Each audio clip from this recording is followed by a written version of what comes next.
Horror कहानियां TV. खून की प्यास पार्ट 2। और उसके बाद वो जंगल एक बार फिर से सुमन की चीखों से गूंज उठा।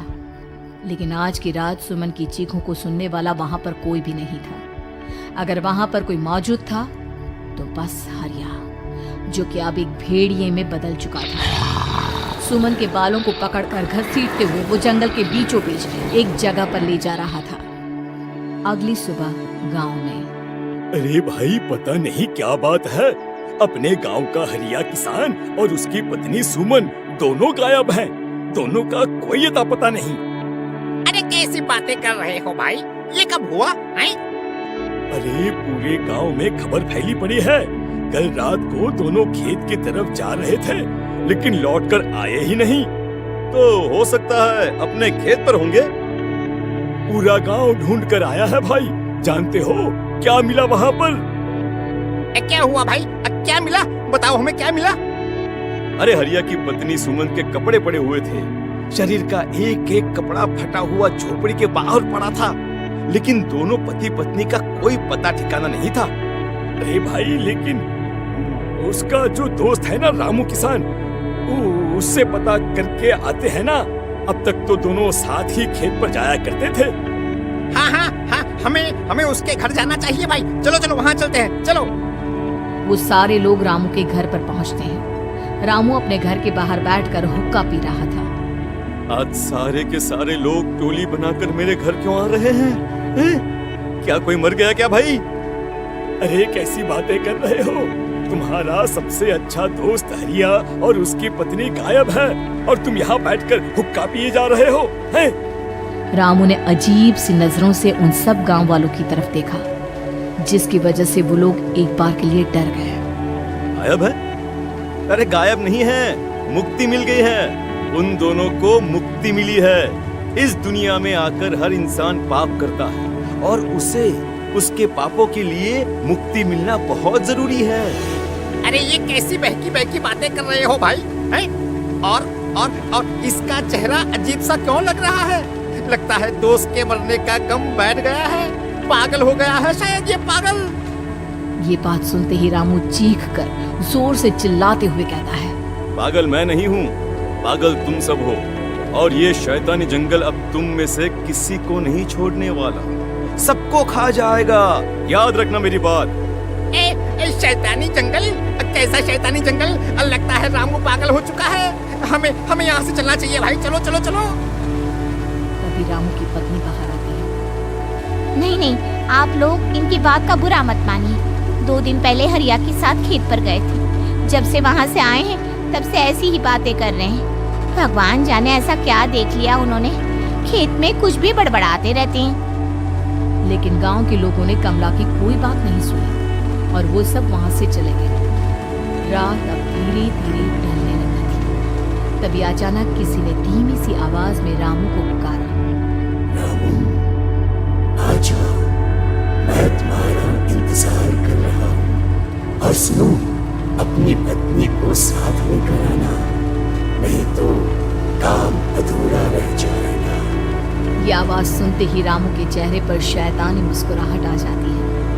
वो धीमे कदमों से अपने घर के अंदर आता है। क्या हुआ? तबीयत ठीक है ना अब आपकी? मैं तुझे अपने साथ खेत पर ले जाने आया। चल। मैं तुम्हारे साथ कहीं नहीं जाने वाली। मुन्ना गहरी नींद में सो रहा है, और उसे अकेला छोड़कर मैं तुम्हारे साथ खेत पर नहीं आ सकती। वैसे भी तुम्हारे उन खेतों में भगवान जाने कौन सा राक्षस घूम रहा है, मुझे तो डर लगता है। रामू गुस्से में दांत पीसता अपनी झोपड़ी से बाहर आ जाता है, और कमला गहरी नींद में अपने बच्चे के साथ सो जाती है। तभी अचानक रात को रामू की झोपड़ी के ऊपर एक साया वही गाना गुनगुनाते हुए घूमने लगता है, जो हरिया के मोबाइल में बजा करता था।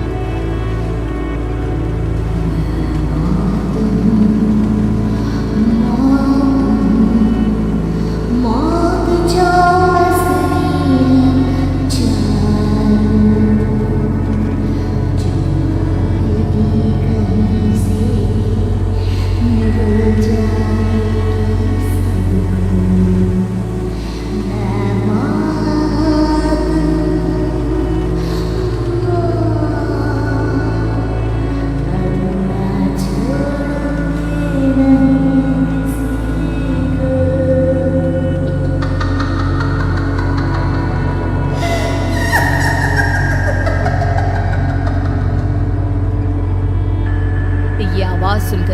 पत्नी कमला की आंख खुलती है और वो देखती है कि उसका मुन्ना अपनी जगह से गायब था। कमला चीखते हुए बाहर दौड़ कर आती है। वहां पर उसने देखा कि रामू ने अपने बच्चे को झोपड़ी के बाहर एक पेड़ से उल्टा लटकाया हुआ था और उसका बच्चा चीख चीख कर रो रहा था। वहीं दूसरी तरफ एक साया बच्चे के ठीक नीचे आग जलाकर उसके चारों तरफ हैवानों की तरफ नाच रहा था। छोड़ दो मेरे बच्चे को। अरे क्या कर रहे हो तुम? शर्म नहीं आती तुम्हें अपने ही बच्चे को इस तरह मौत के हवाले करते हुए? अपना बच्चा? किसने कहा ये मेरा बच्चा है? अरे ये तो उस रामू की औलाद है, इस गांव के किसान रामू की, और मेरी दुश्मनी इस गांव के हर इंसान के साथ है। क्या कैसी बात कर रहे हो तुम? और ये औरत कौन है? ये मेरे बच्चे को खा जाएगी। तभी अचानक से उस साया ने एक बेहद खतरनाक दिखने वाली औरत का रूप ले लिया और उसकी आंखों से आग निकल रही थी। सही पहचाना तूने। मैं तेरे बच्चे को खा जाऊंगी। अगर तू अपने इस हैवान पति रामू के साथ जंगल नहीं आई, मैं तेरे बच्चे को खा जाऊंगी। लेकिन क्यों? आखिर क्या चाहती हो तुम मुझसे? मुझे जंगल क्यों ले जाना चाहती हो? औरत बुरी तरह से ठहाके मार मार कर जोर जोर से हंसने लगी और साथ में, ये तो तुझे वहां चलने के बाद ही पता चलेगा ना। अगर तू नहीं आई तो थोड़ी देर में तेरा ये बच्चा आग में जलकर मर जाएगा। चल जल्दी। नहीं मेरे बच्चे को छोड़ दो। तुम जहाँ कहोगे मैं तुम्हारे साथ चलने के लिए तैयार हूँ। और उसके बाद उस बच्चे को झोपड़ी में लिटाकर आगे आगे वो साया चल रहा था और उसके पीछे पीछे रामू अपनी पत्नी के बाल पकड़कर उसे घसीटते हुए जंगल की तरफ ले गया। जंगल में जाने के बाद कितनी खूबसूरत। आज की रात बस तुम और मैं एक दूसरे के साथ रहेंगे। मुझे तुमसे बहुत डर लग रहा है। तुम्हें क्या हो गया है? तुम तो बिल्कुल ठीक थे। वो होगा जो हमारे बीच होना चाहिए। तो आओ अपने आप को मेरे हवाले कर दो। कमला ने डर की वजह से अपनी दोनों आंखें कसकर बंद कर ली थी। रामू ने बुरी तरह से चीख कर कमला से कहा, आंखें खोलो अपनी और मेरी तरफ देखो। कमला ने जैसे ही अपनी आंखें खोली उसने देखा कि रामू एक खतरनाक खूनी हैवान में बदल चुका था। कौन हो तुम? जाने दो मुझे। क्या चाहते हो मुझसे? वही जो एक आदमी एक औरत से चाहता है। मैं तुम्हारा पति रामू नहीं, बल्कि इस जंगल का एक भेड़िया हूँ, और आज की रात तुम्हारे खून से अपनी प्यास बुझा जाऊंगा। और उसके बाद वो जंगल कमला की दर्दनाक चीखों से गूंज उठा। अगली सुबह कमला के कपड़े भी जंगल में उसी तरह पाए गए जैसे कि सुमन के पाए गए थे। इस घटना के बाद पूरे गांव में दहशत का माहौल था। अपने माँ बाप की मौत और गांव में हो रहे इस तरह की घटनाओं की खबर सुनकर किशन शहर से गांव लौट आया था। अपने माँ बाप की बेदर्द मौत की वजह से वो बहुत परेशान था। तभी अचानक उसे अपने घर में खाट के नीचे पड़ा हुआ वो मोबाइल फोन मिला जो उसने अपने पापा हरिया को गिफ्ट किया था।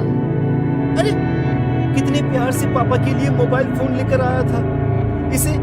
इसे एक दिन भी काम में नहीं ले पाए। और आखिर कौन है जो गांव में इस तरह की हत्याएं कर रहा है? क्या है इन सब के पीछे? क्या है? मुझे पता करना ही होगा, वरना एक दिन पूरा का पूरा गांव खाली हो जाएगा। इस गांव में एक भी जिंदा इंसान नहीं बचेगा। गांव के लोगों की मदद करने के इरादे से किशन अपने गांव से दूर एक दूसरे गांव में बहुत बड़े तांत्रिक के पास मिलने के लिए गया। तांत्रिक बाबा, अब आप ही कुछ उपाय बता सकते हैं। भगवान जाने हमारे गांव को किसकी नजर लग गई है। नजर नहीं लगी है, किसी ने तुम्हारे गांव को बद्दुआ दी है। किसी सताई हुई आत्मा का प्रकोप है और अब वो पूरे गांव में किसी को नहीं छोड़ेगी जब तक उसकी आत्मा को शांति नहीं मिल जाती। अरे लेकिन ऐसा कौन है बाबा? किसकी आत्मा है और कैसे मिलेगी उसे शांति? मौत है, मौत कहीं से भी आएगी और सबको निगल जाएगी। इससे बचने का सिर्फ एक ही उपाय है, लेकिन उस उपाय को करना आसान नहीं होगा। जो भी उस उपाय को करने की कोशिश करेगा उसकी जान जा सकती है। भले ही मेरी जान चली जाए, लेकिन मैं अपने गांव के लोगों की जान बचाने की पूरी कोशिश करूंगा बाबा। ठीक है फिर, अगली अमावस की रात जैसा मैं कहता हूँ वैसा ही करना। अमावस की रात तांत्रिक के बताए अनुसार किशन अपने साथ केरोसिन लेकर जंगल की तरफ चल पड़ा। उसके हाथ में देवी के मंदिर का सिंदूर भी था। किशन जंगल के बीचों बीच पहुंचा। ये देखकर उसकी आंखें फटी की फटी रह गईं। वहां एक उबलते पानी का तालाब था और कई लोगों की लाश लटक रही थी। किशन की माँ बाप की लाश भी वहीं थी। माँ, बापू, क्या हो गया? ये क्या हो गया? तभी वहां पर एक औरत और आदमी आते हैं। उन्हें देखकर किशन चौंक जाता है। गोपाल काका, आपकी तो 5 साल पहले मौत हो गई थी। और निर्मला काकी, आप? मौत तो हो गई थी, लेकिन तुम ये नहीं जानते कि हमारी मौत कैसे हुई थी। क्या कहना चाहते हैं आप? कुछ नहीं, बस ये जान लो कि अब इस गांव में कोई जिंदा नहीं बचेगा। लेकिन क्यों काकी? क्योंकि 5 साल पहले इन गांव वालों ने मुझे डायन बताकर पत्थर मार मार के मार डाला। मेरी कोई गलती नहीं थी। गांव का एक बच्चा क्या लापता हुआ, सारा इल्जाम मेरी पत्नी पे डाल दिया। और जब मैंने निर्मला की जान बचाने की कोशिश की तो मुझे भी मार डाला।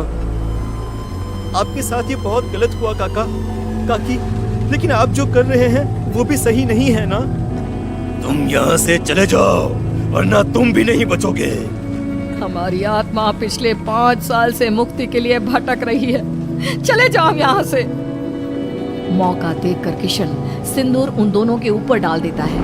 उनका शरीर जलने लगता है और वो भयानक तरीके से चिल्लाने लगते हैं। अगले ही पल किशन उनके ऊपर केरोसिन डाल देता है और वो दोनों जल जाते हैं। किशन अपने माँ बाप और दूसरी लाशों का अंतिम संस्कार करवाता है और अपने घर लौट आता है। लेकिन वो अभी भी इस बात से अनजान है कि मोबाइल अभी भी बज रहा था। मैं